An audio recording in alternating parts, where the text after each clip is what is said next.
She was banned from the Millionaire CEO's company after divorce. He didn't know she owned the firm that became his only hope. The city lights glimmered through the floor-to-ceiling windows. His voice was steady, but his hands trembled as he held the contract. You didn't just end a marriage, Lawrence.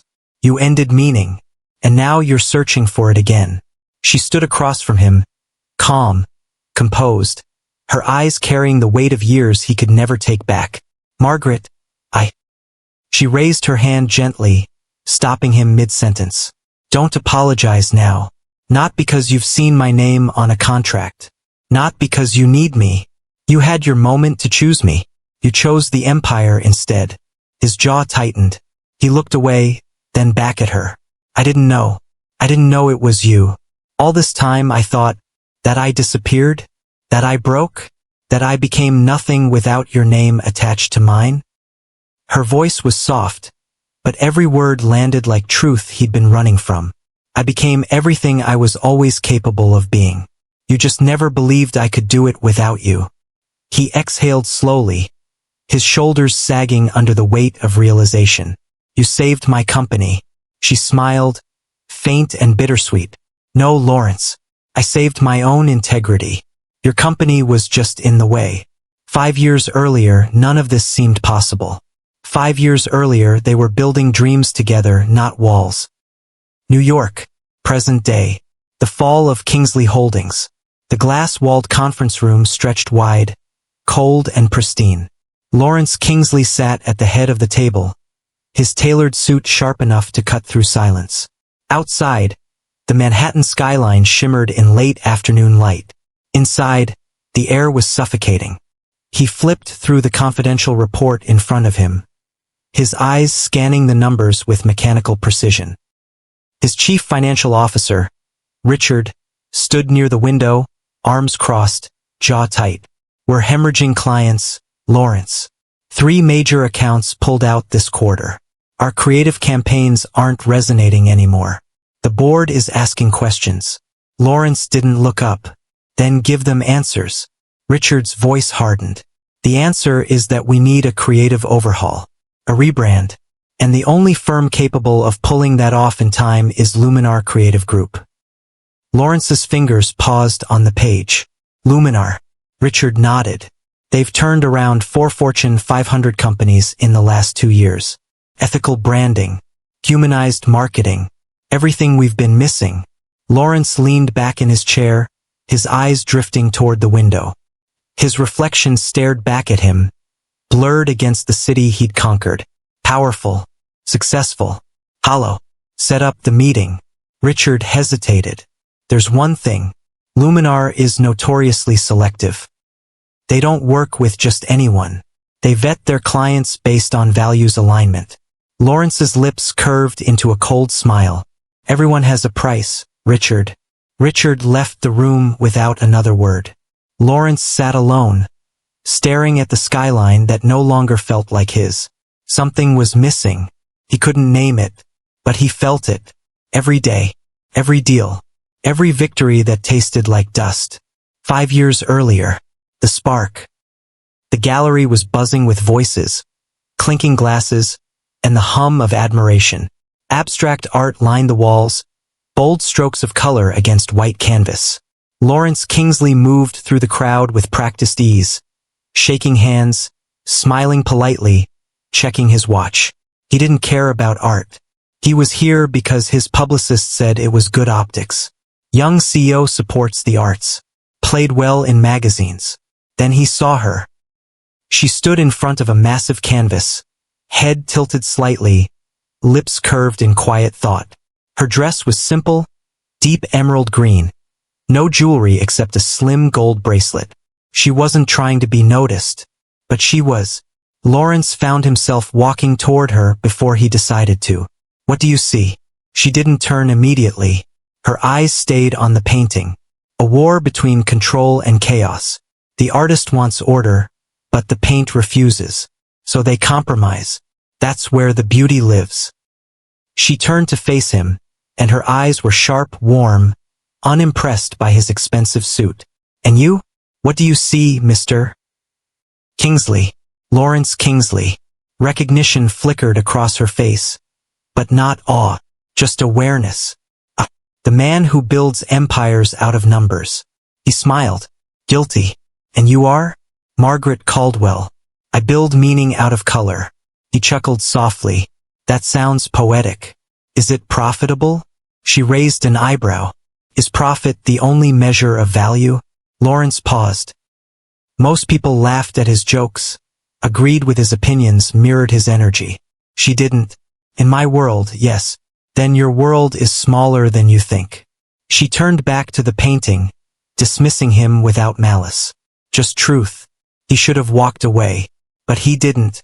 Maybe you could show me a bigger one. She glanced at him, amused now. Careful, Mr. Kingsley. You might not like what you find. He met her gaze, something unfamiliar stirring in his chest. Try me. The partnership begins. Building the dream. 6 months later, the loft space in Tribeca had transformed. What was once a cold, industrial shell now buzzed with life. Sketches pinned to corkboards. Fabric swatches draped over tables. The scent of coffee and paint thinner mingling in the air. Margaret stood at the center of it all, directing her small team with calm authority. Lawrence watched from the doorway, sleeves rolled up, tie loosened. He'd never felt more alive than in these moments. Away from boardrooms. Away from performance. Just creation. She walked over to him, holding a mock-up of their first campaign. What do you think? He studied it. Clean lines. Warm tones. A message that felt human, not corporate. It's different. Different good or different bad. He looked at her, a slow smile spreading across his face. Different like I've never seen anything like it. Which in my world, Margaret, is very, very good. She grinned. See? You're learning. He reached out, brushing a smudge of charcoal from her cheek. I had a good teacher. The room around them faded. The team kept working, but for a moment it was just the two of them. Her breath caught. His hand lingered. Lawrence. Yeah, don't make me regret this. He didn't know if she meant the business or the feeling growing between them. Maybe both. I won't. But even as he said it, a shadow passed over his face. Doubt he didn't yet understand. 3 months later, the Kingsley Creative Division launched. The campaign went viral. Industry awards followed. Lawrence's company doubled in value. And somewhere between strategy sessions and late-night takeout, between arguments over budgets and laughter over inside jokes, they fell in love. She sketched a logo one night. A single golden feather, delicate but strong. What's this? Our symbol. A feather. Light enough to soar, strong enough to last. He kissed her forehead. I love it. I love you. She looked up at him, eyes bright. Then don't forget why we're doing this. Not for the money, for the meaning. He nodded. I won't forget. But memory, like promises, is fragile. Marriage and momentum. The peak. The wedding was small, intimate. A rooftop in Brooklyn at sunset. No press. No performance. Just them, their closest friends, and vows that felt like oxygen. I promise to build with you, not over you. She smiled through tears. I promise to remind you what matters when the world gets loud. They kissed as the city glowed behind them, unaware that the loudness was already creeping in. The next year was a blur. Magazine covers, keynote speeches, new headquarters with marble floors and their names etched in glass. Kingsley Holdings became an empire, and Margaret his queen. But queens in glass towers are watched, judged, whispered about.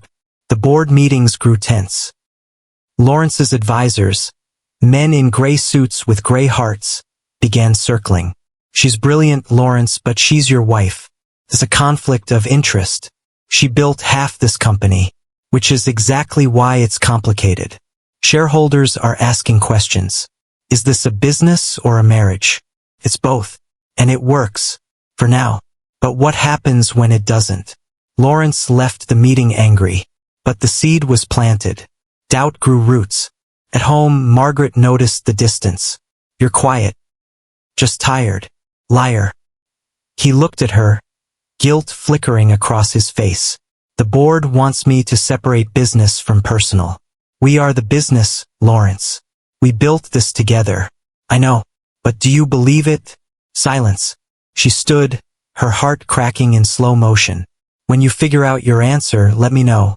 She walked out of the room. He didn't follow. The rift, doubt and distance. Weeks passed. The arguments grew sharper. The silence longer. Lawrence spent more time at the office. Margaret threw herself into design work, but her ideas were increasingly overruled by the board. One night, she went to the headquarters to retrieve files. The boardroom lights were on. She heard voices. She's a liability. Talented, yes, but emotionally tied to the CEO. Cloud's judgment. Lawrence's voice. Strained. She's the reason we're successful. And she could be the reason we fail. Investors want objectivity. They want to know that decisions are made with logic, not pillow talk. Laughter. Cruel and casual. Margaret's hand tightened on the doorframe. Then Lawrence spoke again. Quietly. What do you suggest? A restructure. Move her to a consultancy role. Keep her name attached for optics but remove her from decision-making. Silence. She waited for him to defend her. To stand up. To remember the rooftop. The feather. The vows. Instead, he said, "Let me think about it." Her heart shattered. Not loudly. Quietly. The way glass breaks under pressure no one sees. She didn't confront him that night. She went home, sat in the dark, and made a decision. If he wouldn't fight for her, she wouldn't beg. The betrayal. The divorce announcement. The gala was flawless. Crystal chandeliers. A string quartet. The city's elite in tailored gowns and rented confidence.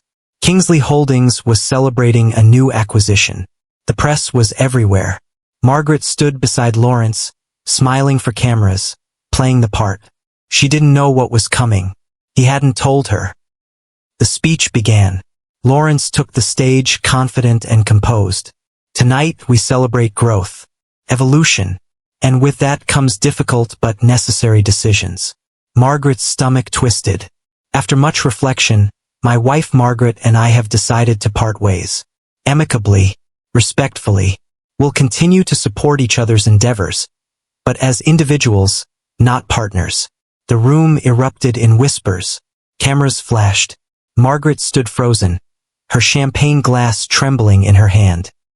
He didn't look at her. Not once. She set the glass down slowly, carefully. The liquid spilled across the white marble floor, golden and ruined. She walked out, head high, spine straight, not because she wasn't broken, but because she refused to shatter in front of them. Outside, the rain had started. She stood under the awning, alone, watching the city blur through water and tears she finally allowed to fall. A reporter approached. "Mrs. Kingsley, do you have a statement?" She looked at the woman, her voice steady. "My statement is my silence. And my silence will be louder than anything he just said." She walked into the rain and didn't look back. When they removed her name from the door, they thought they'd erased her from the story. But some stories rewrite themselves. Quietly, patiently, from behind closed doors. The rain hadn't stopped. It drummed against the pavement as Margaret stood outside Kingsley Holdings for the last time. 2 security guards flanked her, stoic and professional. A cardboard box sat at her feet, filled with personal items, sketches, awards, a photo of her and Lawrence on their wedding day. She stared at the building, glass and steel, cold and towering. She'd helped design the lobby, chosen the art, breathed life into lifeless corporate space. Now it wanted her gone. "Ma'am, we'll need your keycard and building access credentials." The younger guard looked uncomfortable. She handed everything over without a word. Inside the box, beneath old notebooks, was the golden feather pin. The first logo they'd ever made. Bent slightly, tarnished, but unbroken. She picked it up, closed her fist around it, and walked away. 3 blocks later, she sat in a small cafe, rain dripping from her coat. Her phone buzzed. Messages. Dozens. Friends. Colleagues. Reporters. She turned it off. A lawyer's office. 2 days later. Mahogany desk. Leather chairs. The smell of expensive cologne and finality. The divorce settlement sat in front of her. Lawrence's lawyer, a sharp woman in her 50s, slid the papers across. Mr. Kingsley has been very generous. You'll receive a lump sum. No alimony requested. Clean break. Margaret read through it. Generous. The word tasted bitter. He was buying her silence, her dignity, her disappearance. She signed, not because she agreed, but because she was done fighting for scraps of respect. As she left the office, she passed Lawrence in the hallway. He stopped. She didn't. Margaret. She paused, hand on the door. We need to talk. She turned, her eyes calm, devastating. No, Lawrence. We really don't. She walked out, and for the first time in months, she felt the faintest flicker of freedom. The quiet fall. Home alone. Her new apartment was small. A one-bedroom in Brooklyn.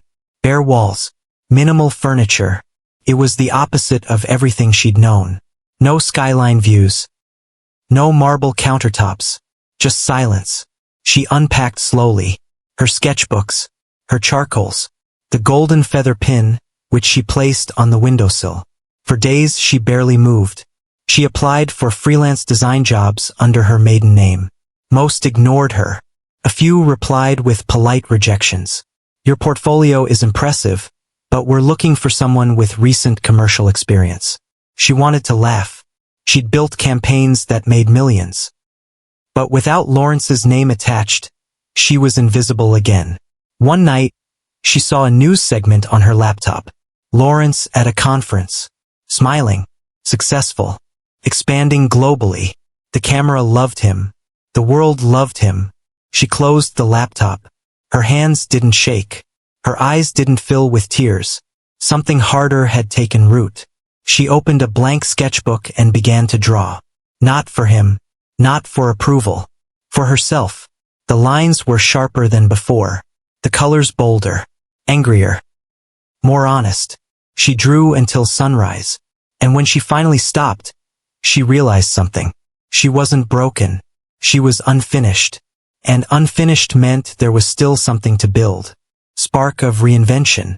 The consultancy. 3 months later, Margaret sat in a co-working space in Soho. Sunlight streamed through industrial windows. Around her, 2 young designers, both women she'd mentored years ago, worked on laptops. Okay, pitch me. The first designer, Anika, pulled up a campaign mock-up. Ethical fashion brand. Small. Sustainable. They're looking to expand but don't want to lose their soul in the process. Margaret studied the work. It was good. Thoughtful. Human. What's the message? That looking good doesn't mean feeling guilty. Margaret smiled. I love it. Let's build the narrative around empowerment, not just aesthetics. Make it personal. The second designer, Jordan, leaned in. What do we call ourselves? Margaret hesitated. She'd been avoiding naming the company. Naming it made it real, made it permanent. She looked at the golden feather pin on her desk. Luminar. It means light, clarity, something that cuts through the noise. Anika grinned. Luminar Creative Group. I love it. Margaret nodded slowly. Then let's make it official. They worked late into the night. Laughter returned. Purpose returned. Slowly, quietly, Margaret was becoming whole again. But across the city, in a glass tower, a different story was unfolding. Parallel decline. The hollow empire. Lawrence sat in the same boardroom where he'd once felt invincible. Now it felt like a tomb.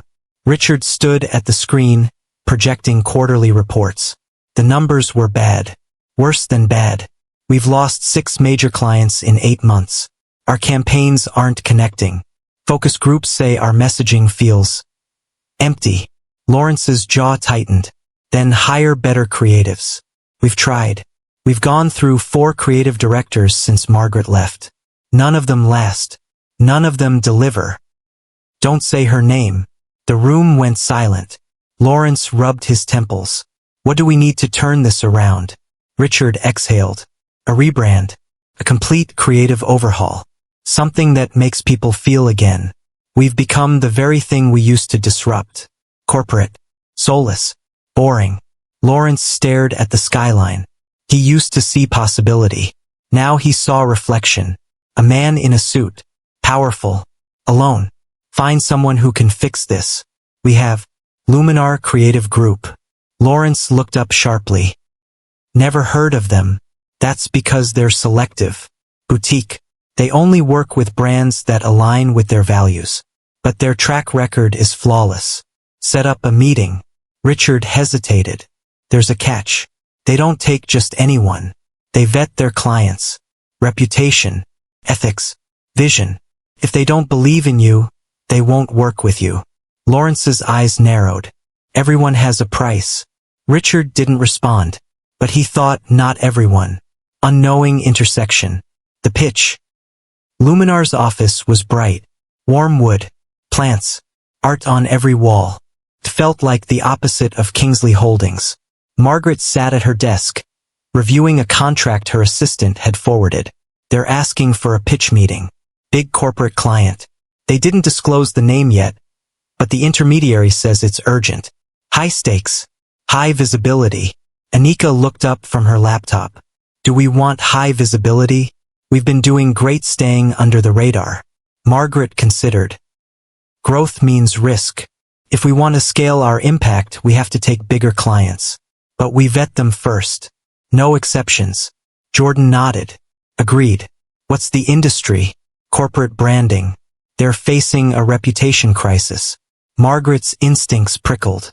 Something felt familiar, but she pushed it aside. Set up the meeting. Anonymous pitch first. If we like what we see, we move forward. Her assistant nodded and left. Margaret looked out the window at the city. She'd spent years hiding. Building quietly. Now the world was starting to notice. But she didn't know the world was about to collide with her past. 2 weeks later, the pitch was confirmed. Luminar would present to Kingsley Holdings. Neither Lawrence nor Margaret knew the other would be in the room.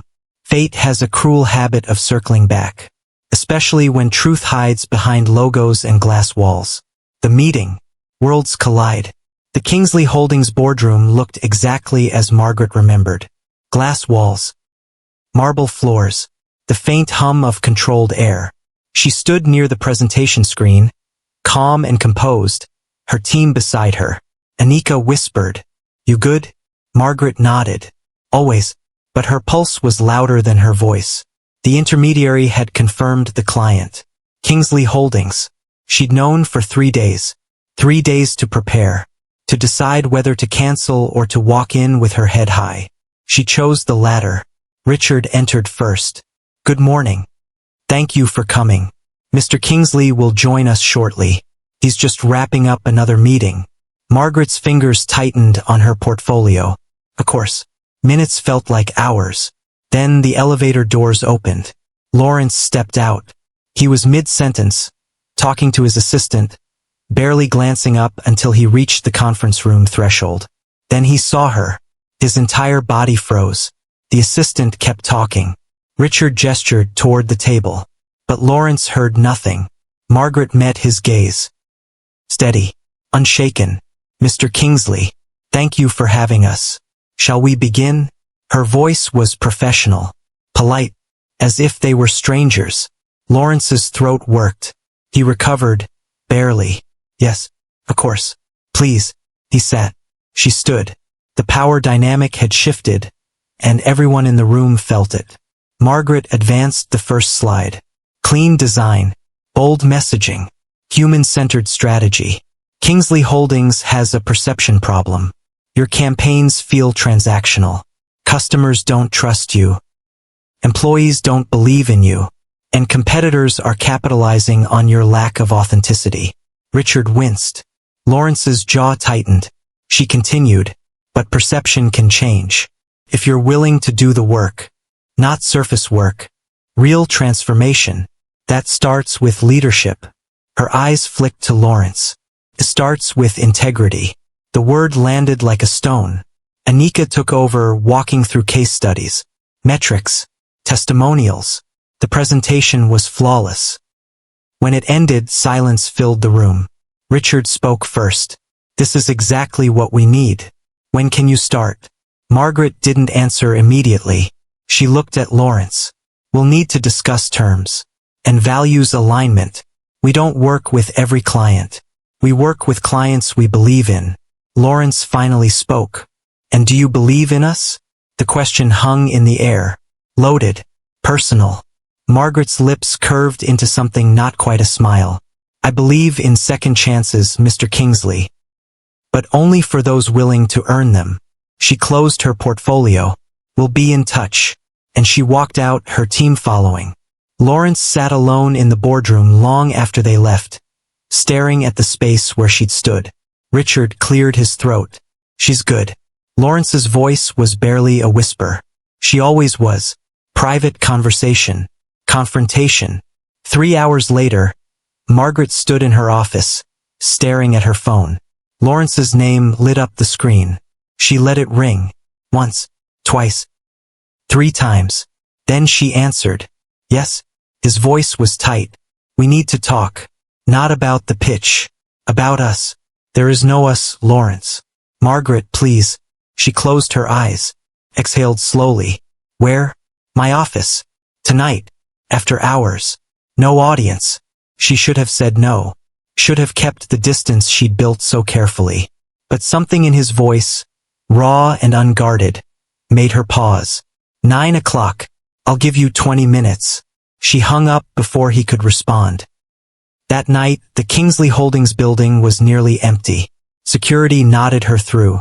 The elevator ride felt endless. Each floor a memory. Each ding a reminder. When the doors opened, Lawrence was waiting. He looked different. Tired. The sharp edges of his confidence worn down. Thank you for coming. She stepped into his office. It was exactly as she remembered.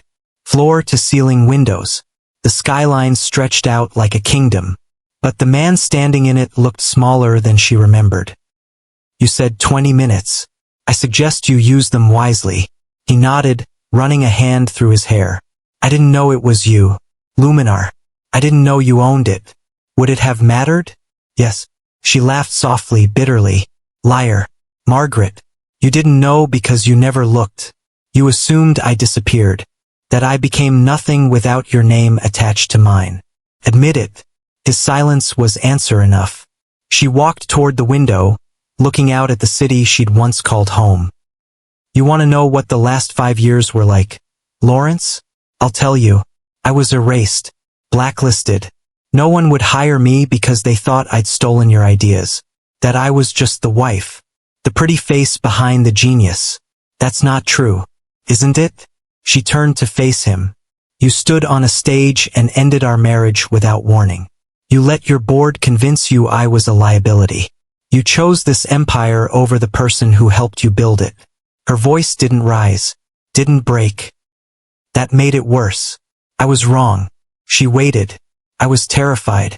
Of losing control. Of being seen as weak. The board, the investors, they all said that mixing personal and professional was dangerous. And I believed them because it was easier than fighting. So you fought me instead. He flinched. I didn't fight you. I abandoned you. And I've regretted it every single day since. Regret doesn't undo harm, Lawrence.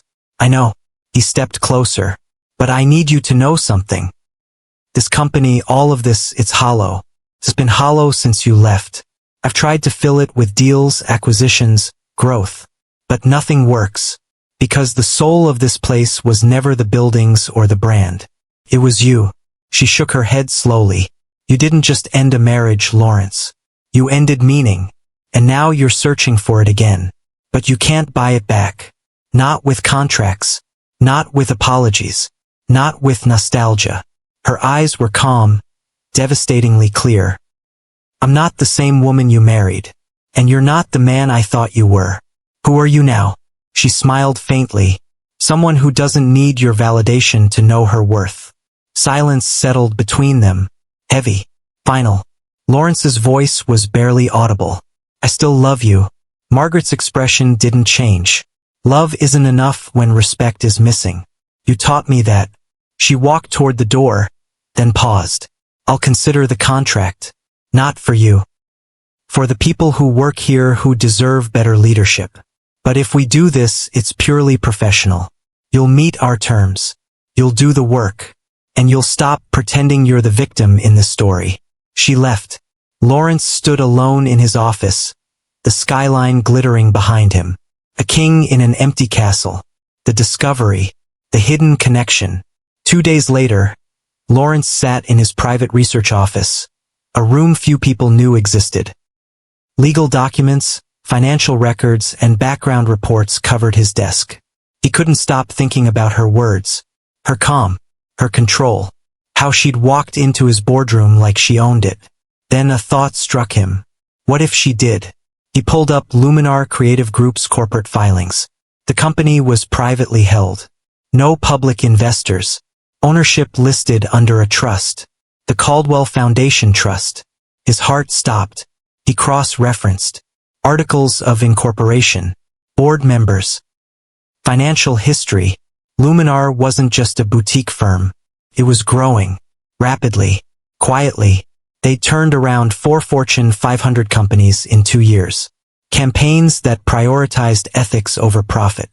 Brands that led with humanity. Everything his company used to be. He kept digging. Property records. Philanthropic ventures. A scholarship fund for women in creative industries. All funded by Luminar. All founded by Margaret. And then he found the final piece. A memo from his own financial team, sent 3 weeks ago, that he'd never read. Subject: potential partnership with Luminar Creative Group. He opened it. Luminar Creative Group's controlling interest is held by an anonymous trust, traced to Margaret Caldwell, former spouse of Lawrence Kingsley. Recommended approach: proceed with caution. Potential conflict of interest. His hands shook. She'd built an empire. Quietly. Without fanfare. Without his name. Without his money. And now, his survival depended on hers. The irony was suffocating. He leaned back, staring at the ceiling. Memories flooded back. Her sketches on napkins. Her voice in strategy meetings. Her belief that business could be beautiful. He'd dismissed it, called it idealism, naivete. She'd proven him wrong. And she'd done it without bitterness. Without revenge. Just quiet, relentless competence. He picked up his phone and called Richard. I need you to draft a public statement. About what? About the truth. The crisis. Public fallout. The press conference was scheduled for 10 a.m. Lawrence stood backstage, listening to the murmur of reporters beyond the curtain. Richard stood beside him, nervous. You sure about this? Lawrence nodded. I should have done it 5 years ago. He walked onto the stage. Cameras flashed. Microphones bristled. The room fell silent.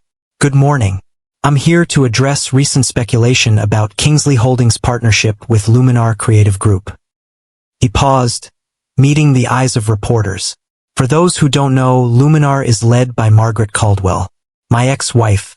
Whispers erupted. He raised a hand.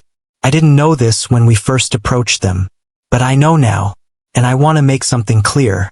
He took a breath. 5 years ago, I made the worst decision of my life. I publicly ended my marriage to focus on business growth. I told myself it was necessary, that personal and professional couldn't coexist. His voice grew quieter. I was wrong. The room was silent now. Margaret Caldwell didn't just co-found the creative vision of this company. She was its heart. And when I removed her, I removed everything that made us worth believing in. A reporter called out. Are you saying Kingsley Holdings failed because of the divorce? Lawrence met the camera directly. I'm saying I failed. As a husband. As a leader. As a man who claimed to value integrity but didn't protect it when it mattered most. Another reporter. Is this an attempt to win her back? Lawrence's lips curved into a sad smile. No. This is an attempt to tell the truth. Margaret doesn't need me. She built something extraordinary without me. Luminar Creative is everything this company should have been. Human. Ethical. Meaningful. He paused. I'm here because our survival depends on their work. And because she deserves to be acknowledged. Not as my ex-wife, but as one of the most brilliant minds in this industry. He stepped back from the podium. That's all. Chaos erupted. questions shouted. Cameras swarmed. But Lawrence walked off stage, feeling lighter than he had in years. Across town, Margaret sat in her office, watching the press conference live on her laptop. Anika stood in the doorway. Did you know he was going to do that? Margaret shook her head slowly. No. Her expression was unreadable. Not angry. Not pleased. Just quiet. Jordan leaned in. What do we do? Margaret closed the laptop. We do our job. Nothing more. Nothing less. But as they left, she stayed behind. Alone. Staring at the blank screen. For the first time in 5 years, she felt something shift. Not forgiveness. Not reconciliation. Just the faintest exhale of a burden she hadn't realized she was still carrying. In the ruin of pride, something fragile began to breathe again. Not love, but the quiet mercy that follows understanding. After the storm, reflection. Lawrence's penthouse was silent. The skyline glittered outside, indifferent and eternal. He sat on the edge of his couch, still in his suit from the press conference. Tie loosened, shoes off. Congratulatory emails filled his inbox. Journalists calling him brave, authentic, vulnerable. He deleted them all. This wasn't about optics. For once, it wasn't performance. He stood and walked to his desk, pulled out a sheet of paper, started writing. Margaret, I don't expect forgiveness. I don't deserve it. But I need you to know. He stopped, crumpled the paper, started again. What I did to you was unforgivable. I was a coward. I chose power over love and I lost both. He read it, hated it, crumpled it again. He tried 5 more times. Each one felt hollow, manipulative, like he was still trying to win something. Finally, he stopped writing. Words wouldn't fix this. Words were what he'd used to destroy her in the first place. If he wanted to prove he'd changed, it wouldn't be through letters or speeches. It would be through action. He opened his laptop, began drafting an internal memo, restructuring, new ethics board, profit sharing for employees, transparency in decision-making. Everything she'd once suggested, everything he'd once dismissed. It wouldn't bring her back, but maybe it would honor what she'd tried to teach him. He worked through the night, and for the first time in years the work felt like something other than conquest. Felt like repentance. The foundation event. The moral gesture. 3 weeks later, the Luminar Foundation hosted its annual gala. A converted warehouse in Brooklyn. String lights, live music, local artists displaying work. The opposite of the cold corporate galas Lawrence once attended. Margaret stood near the stage, greeting guests, her dress simple and elegant, deep blue like the evening sky. She was radiant, not because of makeup or jewelry, because she was home, in her element, surrounded by people who believed in the same things she did. Anika approached, whispering, "You're not going to believe who just walked in." Margaret turned. Lawrence stood near the entrance, looking uncertain. He wore a suit but no tie. He held an envelope in his hand. Her expression didn't change. "Let him in." Anika hesitated. "You sure?" Margaret nodded. "It's a public event. We don't turn people away." Lawrence moved through the crowd slowly, nodding politely when recognized, but clearly out of place. This wasn't his world anymore. Maybe it never was. He approached Margaret carefully, the way one approaches something fragile. "I know I wasn't invited." "You're right. You weren't." Her tone wasn't cruel, just factual. "I won't stay long. I just wanted to give you this." He handed her the envelope. She opened it. Inside was a check. Not massive, not showy, but significant. Made out to the Luminar Foundation. "I'm not trying to buy anything. I wanted to support the work you're doing." She looked at the check, then at him. "This is generous. It's the least I can do." Silence settled between them. Not uncomfortable, just honest. Margaret folded the check and slipped it back into the envelope. "Thank you." He nodded. "I also wanted to say publicly what I should have said 5 years ago." He gestured toward the stage. "May I?" She studied him for a long moment. 2 minutes. He walked onto the small stage. The room quieted. Faces turned. Some curious. Some hostile. Good evening. I'm Lawrence Kingsley. Some of you know me. Some of you know what I did. He looked directly at Margaret. 5 years ago, I betrayed the most brilliant person I've ever known. I let fear and ego destroy something beautiful. And in the process, I destroyed myself. His voice was steady, but raw. Luminar Foundation represents everything I once claimed to value but failed to protect. Integrity, creativity, humanity. Margaret Caldwell didn't just survive my betrayal. She transformed it into something that helps others. He paused. I'm not here for applause. I'm here to say what should have been said a long time ago. This work, this foundation, this vision, it matters. And the woman behind it deserves every bit of recognition, respect, and success that comes her way. He stepped off the stage. No grand finale. No dramatic exit. Just truth. The room was silent for a moment. Then slowly applause began. Not for him. For her. Margaret stood still, her expression unreadable. Lawrence walked toward the exit. She didn't stop him. But as he reached the door, her voice carried across the room. Lawrence. He turned. She walked toward him, calm and sure. That took courage. He shook his head. Took 5 years too long. She almost smiled. Yes, it did. They stood there, two people who once built a world together, now standing in the ruins and the rebuilding. Empires aren't measured by the walls we build, Mr. Kingsley, but by the bridges we repair. He met her eyes. I'm trying. I know. She extended her hand. Professional partners? He looked at her hand. The olive branch he didn't deserve. He shook it. Professional partners. And for the first time in 5 years, the handshake felt like peace. Private exchange. Forgiveness without reunion. An hour later, the gala was winding down. Guests lingered. Music played softly. Margaret stepped onto the balcony for air. The city stretched below, lights flickering like scattered stars. Footsteps behind her. She didn't turn. You're still here. Lawrence joined her at the railing, keeping a respectful distance. I can leave. You don't have to. Silence. Comfortable this time. He spoke first. You've built something incredible, Margaret. Thank you. I mean it. Luminar, the foundation, all of it. You did what I couldn't. You led with values, not just vision. She looked at him. You could have too. You just chose not to. I know. He turned to face her. I'm not asking for another chance. I know that ship has sailed. But I need you to know, I don't regret loving you. I regret how I loved you. Conditionally. Cowardly. Her eyes softened, just slightly.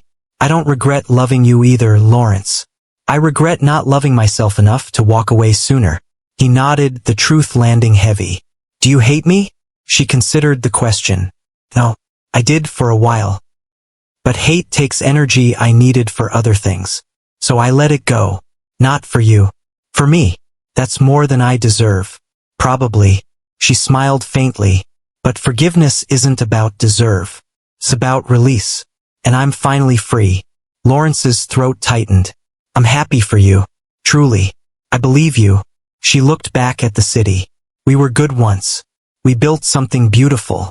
But we also built something broken. And sometimes, the kindest thing you can do is let broken things end. He exhaled slowly. You're right. They stood together in silence. Two people who loved. Who hurt. Who survived. Finally, Lawrence spoke. If you ever need anything. She interrupted gently. I won't. But thank you. He nodded. Started to leave. Then stopped. For what it's worth, you were always the better half of us. She didn't respond. Just watched him walk back inside. Alone on the balcony. She whispered to the night. I didn't save you, Lawrence. I just refused to hate you. That was my freedom. And in that moment, the weight of 5 years lifted. 6 months later. Luminar Creative Group's new office was bright, spacious, filled with art and energy. Margaret walked through, coffee in hand, reviewing plans with her growing team. A young woman, mid-20s, sat at a desk near the window. She was sketching nervously. Margaret paused. First day? The woman looked up, startled. Yes. I'm sorry, I'm a little overwhelmed. Margaret smiled. I remember that feeling. What's your name? Claire. I used to work at Kingsley Holdings, in their design division, before it collapsed. Margaret's expression didn't change. You're in good company. A lot of people here came from difficult places. What matters is what you build next. Claire's eyes filled with gratitude. Thank you for the chance. Margaret set her coffee down, pulling up a chair. Let me see what you're working on. They spent the next 20 minutes collaborating. Ideas flowing. Mentorship without ego. Later that afternoon, Margaret returned to her office. A news article sat on her desk. The headline read, Kingsley Holdings and Luminar Creative announce landmark merger.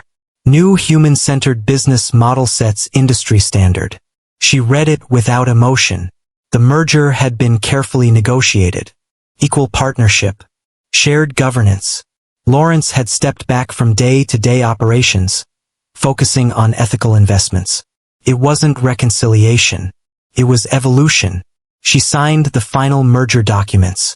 Not with triumph. Not with bitterness. Just peace. Her assistant knocked. Miss Caldwell, you have a call. She answered. A voice on the other end, warm and familiar. Margaret, it's Elena. From the Women's Business Coalition. We'd love for you to keynote our summit next month. Your story, your leadership, it's inspiring so many people. Margaret smiled. I'd be honored. As she hung up, she looked around her office. Photos of her team. Artwork from young designers. The golden feather logo, redesigned, hanging on the wall. She'd built this, not out of revenge, not out of pain, out of belief that something better was possible. And it was. They say love conquers all. But sometimes, love's greatest gift isn't holding on. It's knowing when to let go. Images flash. Margaret at her foundation. Lawrence signing ethical business reforms. The Luminar team laughing in a meeting. Claire sketching at her desk. He learned that power without humility is hollow. That success without integrity is just noise in a crowded room. Lawrence, alone in his office, looking at a photo of his old team. He sets it down gently, walks away. She learned that forgiveness isn't surrender. It's reclaiming peace. That rebuilding isn't about erasing the past. It's about refusing to let it define the future. Margaret, standing on a stage, speaking to a room full of young entrepreneurs. Her voice strong, her presence undeniable. In the end, they both discovered something more important than empire. More lasting than accolades. The camera pulls back. The city. The lights. Two separate paths, no longer intertwined, but no longer at war.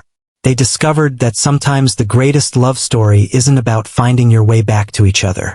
It's about finding your way back to yourself. Some endings don't need applause.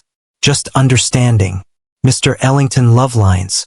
Where every heartbreak becomes a heartbeat again.